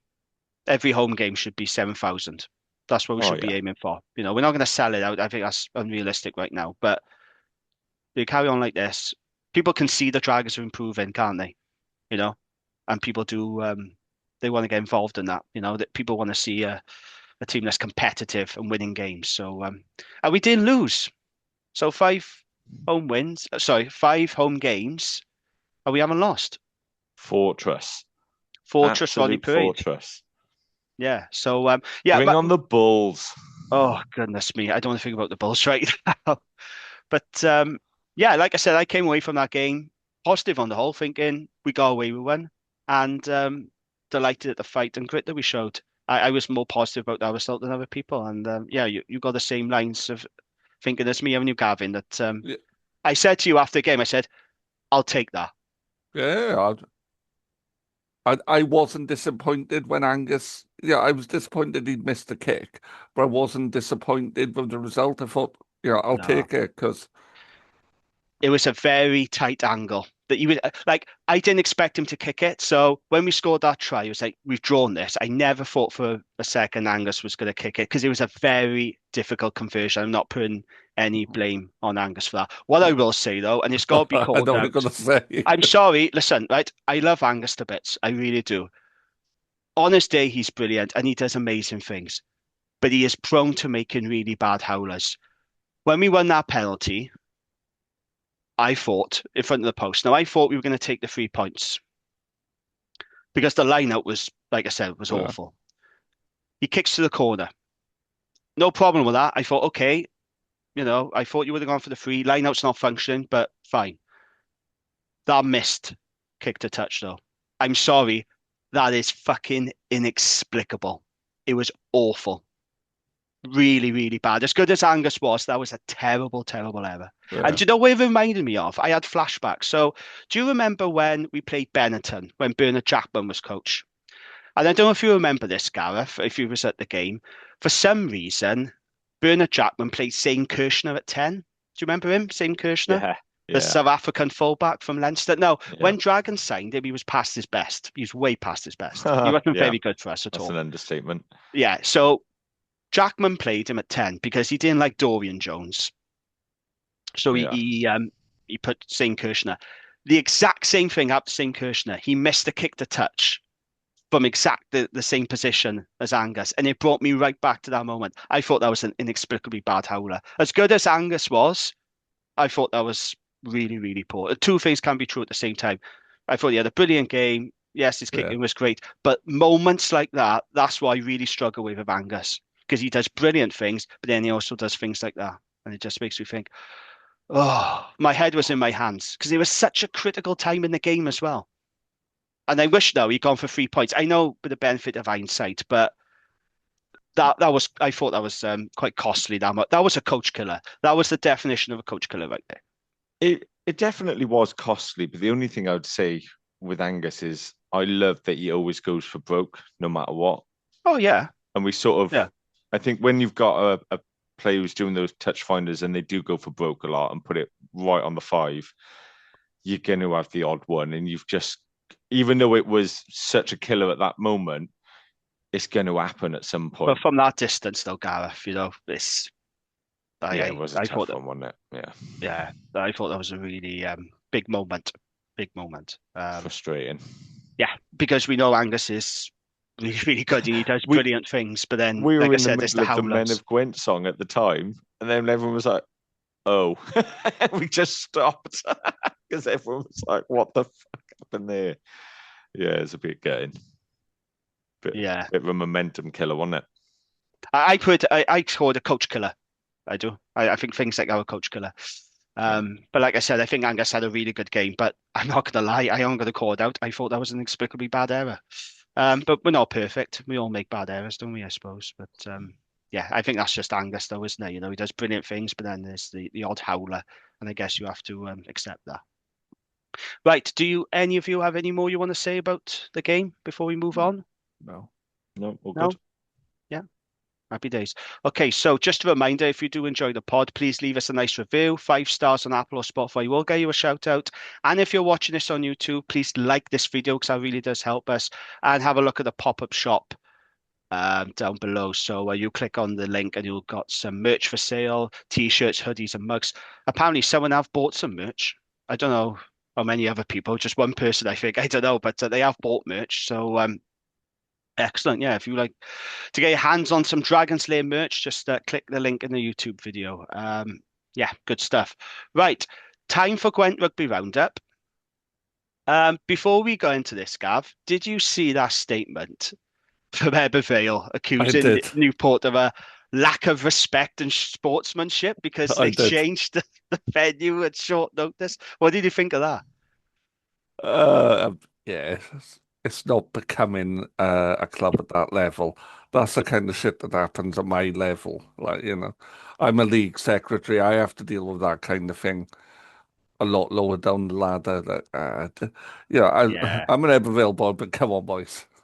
It was a bit chippy, wasn't it? Really, really chippy. And I kind of understand what they were saying, though. Like, the rationale given was that Newport City Football Club were playing at Spitty Park on Sunday, and they said the post couldn't be changed over in time because there was no one available to carry out the work. And you're thinking, it's a bit lame, isn't it? There must be someone available to change the post. So I can understand, but I just thought that statement was really chippy and very Welsh rugby, wasn't it? You know? Yeah. Oh, and they've doubled down on it on their Vale website as well.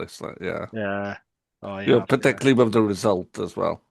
Yes, there's a bonkers game at Ronnie Parade apparently. So yeah, get into it if you like. Yes. Red cards, yellow cards, Mm, extra time. yeah.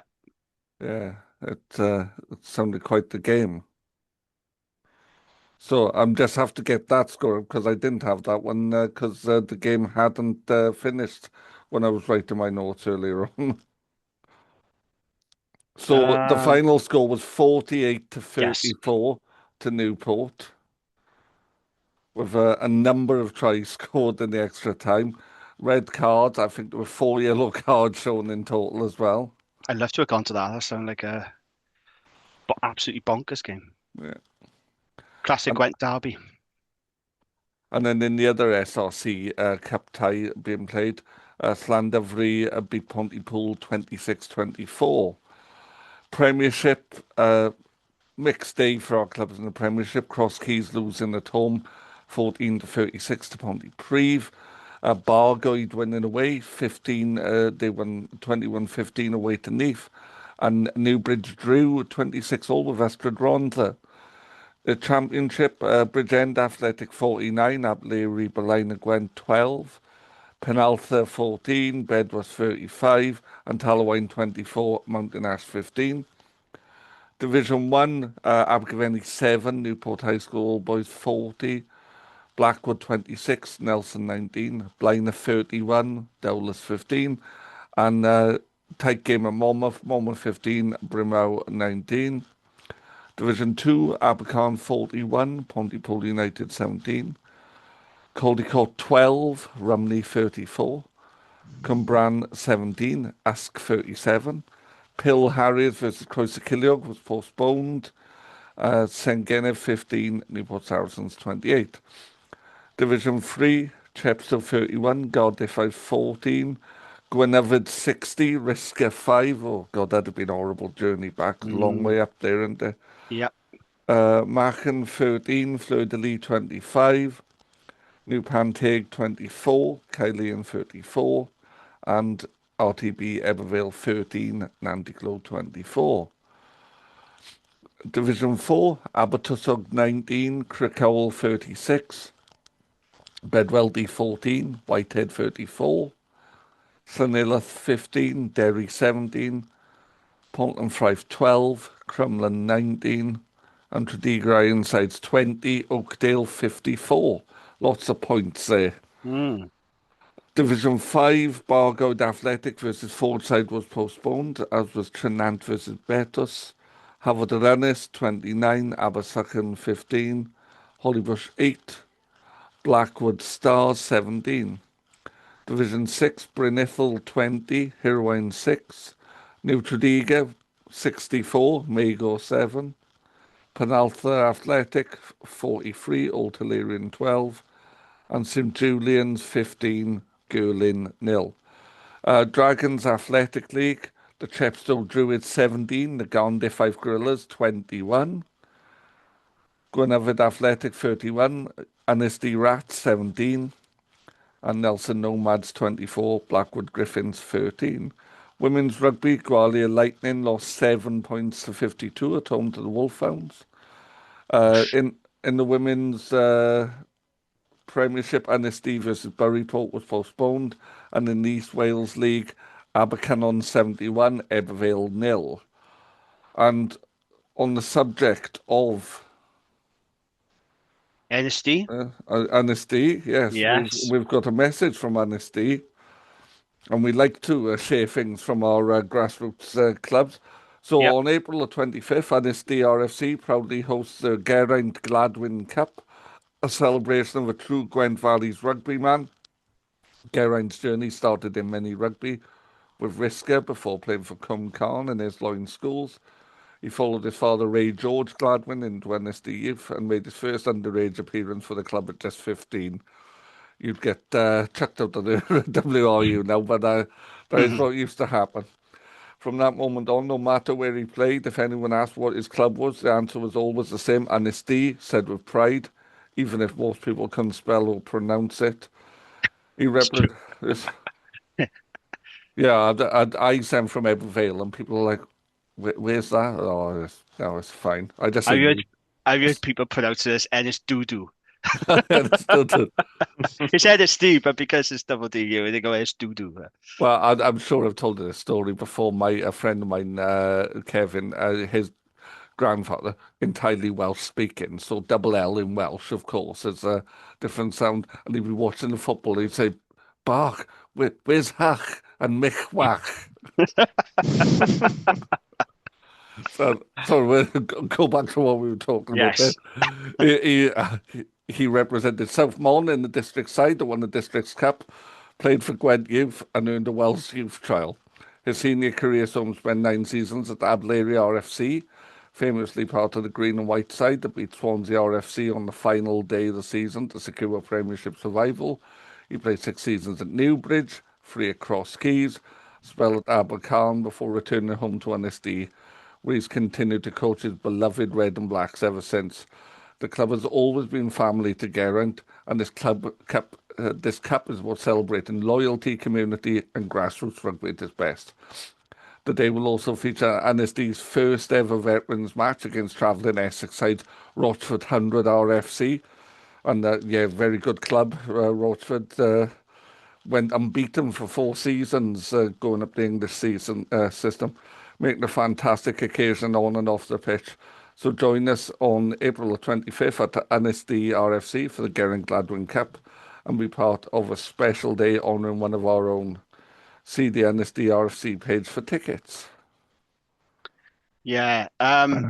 It's a double header. It's NSD Old Dogs versus Rochford 100 Vets, as you said, Gav, but also they play Abertillery Oh, nice. afterwards as well, which is if you listen to the rap pod, that's Dan's team. He coaches Abertillery. So yeah, that'll be an interesting game. And just to say as well, any clubs listening to this, if you have an event or tournament you want to promote, then get in touch and we'll happily do it when we go, because we want to hear more from grassroots clubs. So if they got any like I said, events or matches they want to promote, let us know. Yes. So thank you to Lloyd who got in touch with me from NSD, and yeah, happy to help, happy to promote all Gwent clubs.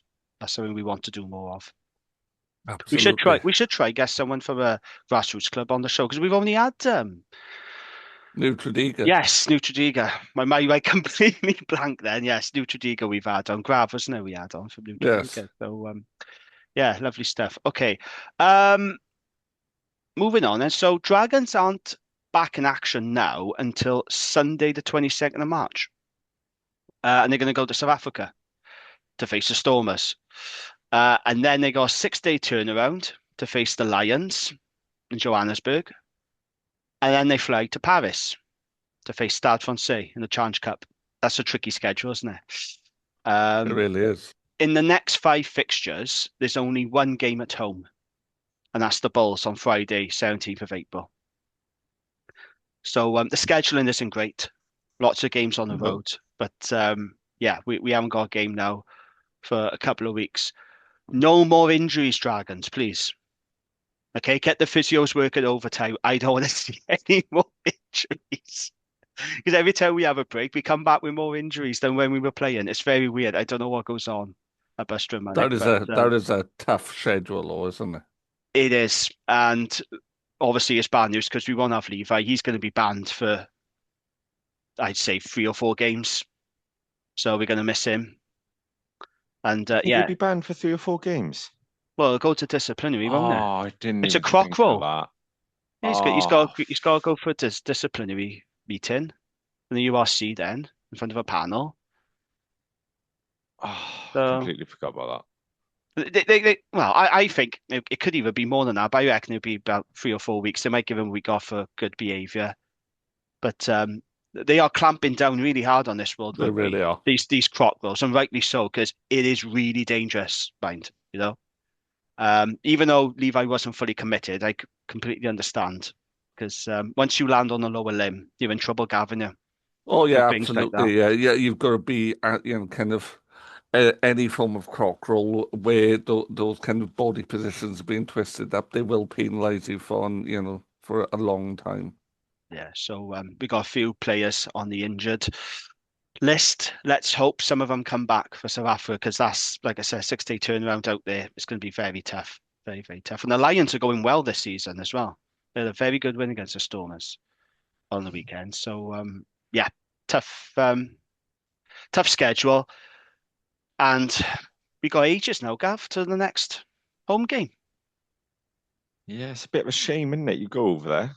Like I There's said, no there's no continuity there, is there, at all no in this place I'd scheduling? rather be. Yes, it is frustrating because you think how many, especially there was a lot of kids there Saturday as well, wasn't there, which was really good to see. Yes, it was, yeah.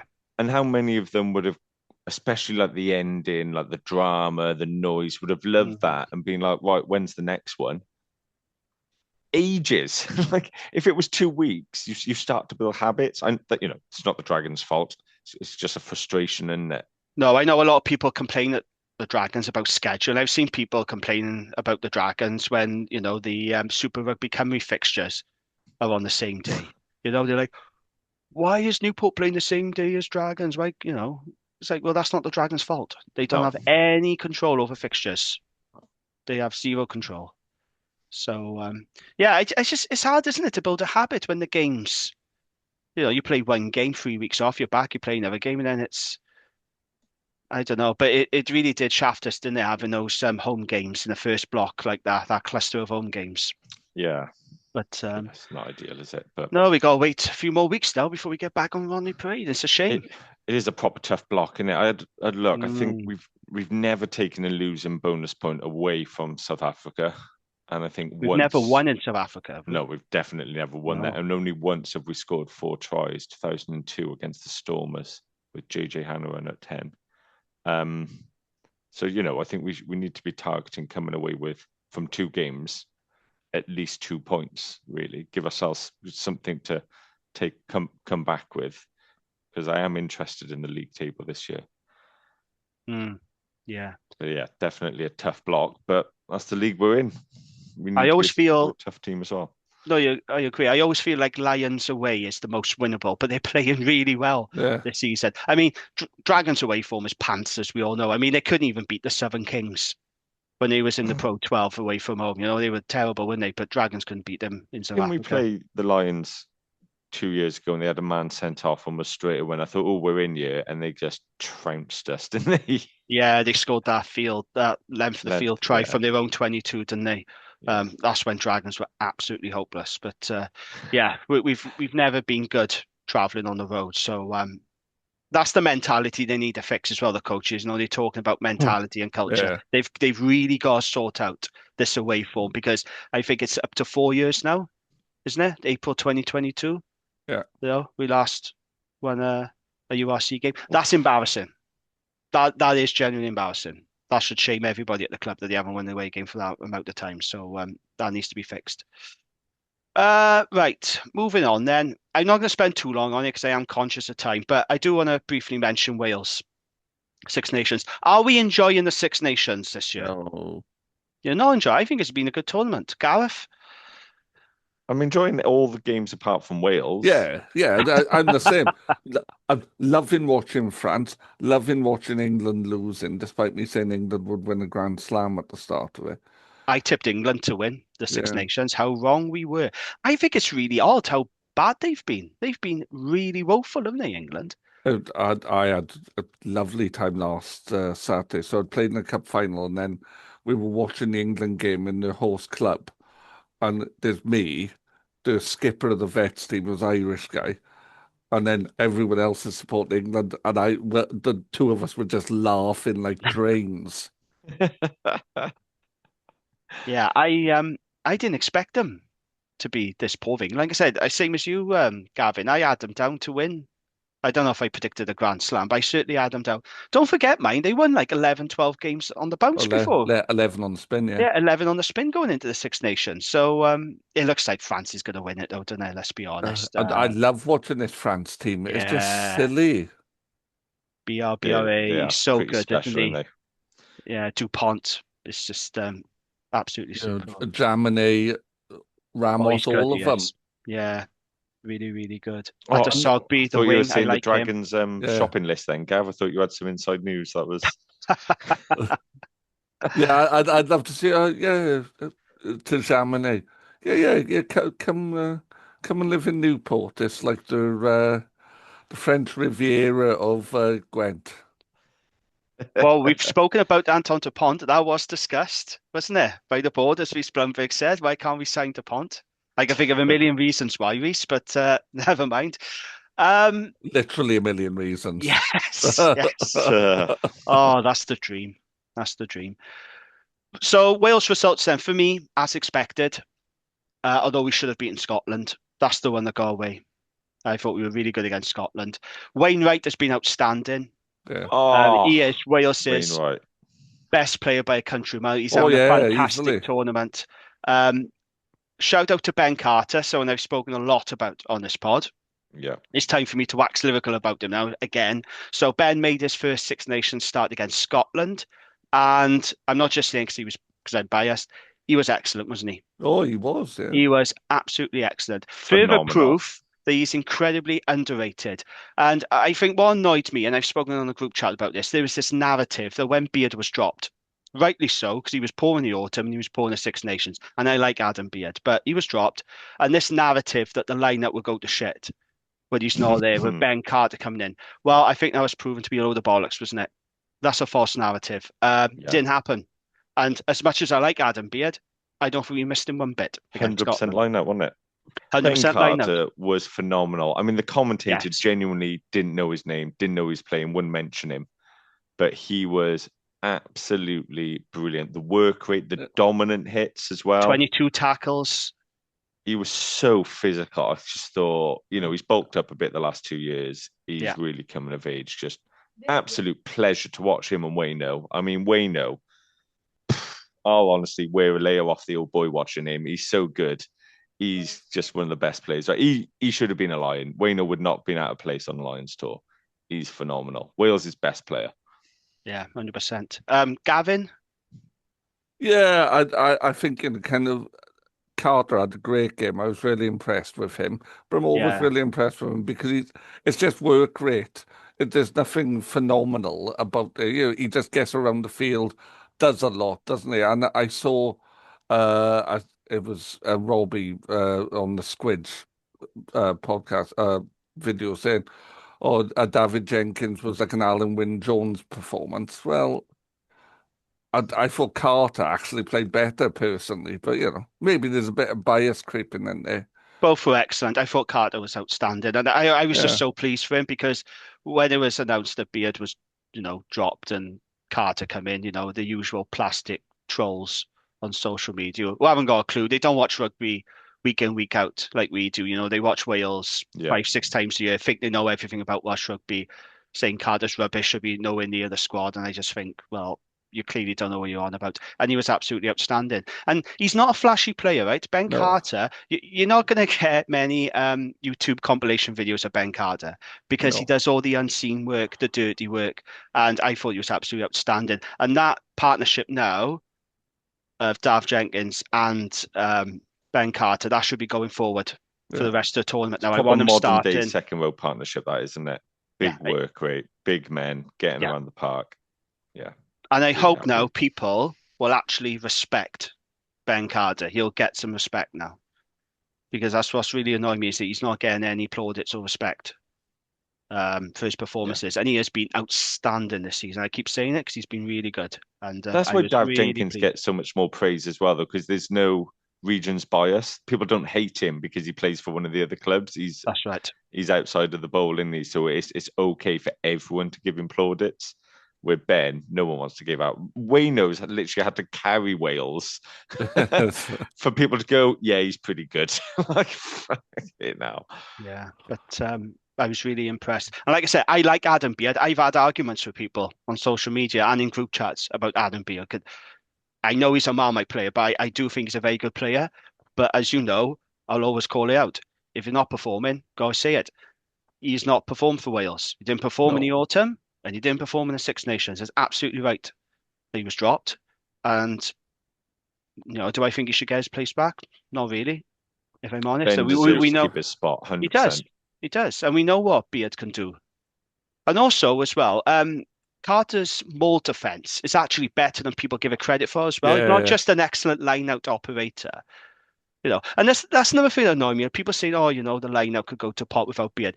As if Ben Carter's never called a line-out before. Do you know what I mean? Like, he calls them for the Dragons every week. He's called line-outs for Wales. He did so against South Africa. Now, I know we got absolutely pumped, but the line-out That was wasn't the his one. fault. No, but the line-out was the one area where Wales were really good in that game. The line-out worked well. And he I think it called was them him and against Rhys Davies, Canada wasn't when it? he had a start before, and he had a great game. I mean, granted, it was Canada, but still for Wales. But he has called lineouts before. Yeah. I thought this narrative of, oh, well, the lineout's going to go to pot without Beard, It's like, no, it won't. Oh, the maul defense won't be as good. It'll be fine. Because Ben Carter can do all those things. Yeah. Love Superb. Ben Carter. So do Doing I. us And I proud. feel very protective of him. And I don't like when I see the plastic trolls making comments about a player that they don't watch week in, week out. Yeah. Do you know what I mean? But yeah, that's Facebook for you, though, isn't it? So Ireland on Friday night. I think that's going to be a pumping. Yeah. They're going to be on a massive high after smashing England at Twickenham. The Italy game. This is our one chance, isn't it, to finally get a win in the Six Nations. Do either of you think, because, we saw a lot of improvement against Scotland, could have and should have won. Can we beat Italy? Can Wales get a win in the Six Nations, Gavin? Can they? Yes. Will they? No. I knew you'd say that. I knew it. Oh. Gareth, can Wales get a win in the Six Nations? Can they beat Italy? No, I just, and it's not because we're bad. I think Italy are good. Yeah, I'm with Gareth. Oh, they are. Yeah, I think they're probably better than Scotland, even though the results don't suggest that. Yeah, I think we took a step in the right direction, but there's a lot more work to be done with Wales in there. I'm sure we're not going to be having wooden spoons forever. But I don't think it's going to change this year. No, unfortunately. They've now announced a new defence coach, haven't they? Yeah, which is good news. Yeah, finally. The name escapes me. I did have it written down. Peter Murchie. That's it, yeah. He was Glasgow's former defence coach, and then he's gone out in Japan. I think he was defence coach when they won the league, wasn't he? He had the best defence in the league. That's promising. So well respected up there. Johnny McGinty rates him. That's it. I think people are saying, "Oh, he's not a big name." It's like, he's a title-winning coach. What more do you want? You can't just go, we'll always just take the world champions coach. Like, it's just not going to happen. No, Johnny McGinty rates him quite highly. Time will tell, but it seems to me like, on the face of it, a very good appointment. Yeah, and Tandy's been in post now 8 months, and it's absolutely ridiculous the WRU have only now given him a specialist defence coach. Now, I know Tandy is a defence coach, but that's his trade. But he can't do it all by himself either, can he? It's hard to be head coach and defence coach. You do need other men around you. I think the WRU failed Tandy on that regard. I'm sorry to say. I think they failed him on coaching full stop because he's not. But any part-timers? They brought in Sherratt and Danny Wilson, which weren't his selections. But a lot of them are part-time and inexperienced. Like, Rhys Patchell and Dan Lydiot, they're our coaches, Dragons coaches, but they're new. They're learning on the job, but then they're expected to coach at international level. It's crazy. They haven't really cut their teeth as coaches yet. No. So, there's a lot of talk about Wales, isn't there, with Matt Sherratt. So I read an interesting article in the Times. I think it was written by Steve James. And he was implying that Sherratt has a big say on team selection, which doesn't surprise me. That's a bloody worry. Well, I'm not saying like he picks the team and Tandy just sits there and accepts it. I don't think it's that level of control. But he does have a big say over team selection, apparently. Like I said, which don't surprise me. I lost all faith in that bloke on that summer tour to Japan when he didn't bring Rodri on and picked Liam Belcher. Just, there you go. I wasn't going to do it, but you can get fucked because that's annoyed me. I'm warming to Alex Mann, I'll be honest. Oh, yeah. Gav, you're teetering, you're nearly on the list. So, Gareth, having it. Gareth is not a fan I know of he's not Alex a Mann. fan. No, he's First of not. all, he plays for the wrong club. So that is a massive mark against him. No, he's all right. He had a decent game on the weekend, didn't he? He had his best game for us against Scotland. Yeah. I'll give him credit Low on bar that. though, but yeah. I think the problem with Mann for me is I still don't really know what his role in this Wales team is, because the problem is he's not big or abrasive enough for 6, but then he's not the breakdown specialist you need at 7. And that's not to say he can't turn over ball. He did turn over some ball against Scotland, didn't he? I think he had a couple of turnovers, but he's not that fetcher you need at the breakdown. No. He seems to be in the team for his really high work rate and winding opponents up. And do you know what? The work rate's great. Like we talked about Carter's work rate, but Carter was making dominant hits, and I just don't see dominant hits from Mann. He absorbs a lot of tackles. I think give it time, Harry Beddle will be in there. Yeah, someone else was saying that to me in a pub on Saturday. I don't know. I always think, though, it's the size thing with Beddle. That's what a lot of people will say. Some people will say Beddle's too small for international rugby. And I think, well, if you're turning over ball and you can replicate your club performances on the international stage, then ask all the people that he's whacking at Rodney Parade if he was too small. I'm sure they'll say otherwise. And look at people like Michael Hooper, probably one of my favourite 7s, the Aussie. Yeah, he's Neil Back. Do you know what I mean? I think Harry Beddle's size does matter at international level in particular, but I think if you've got the skill, if you've got the skill set, then you can off-ride that. Do you know what I mean? You can. Yeah, it does, and as long as you can pick a big pack around him as well, which we can. It does annoy me when we say we haven't got big players in Wales. When I'm like, I don't think we've got enough though.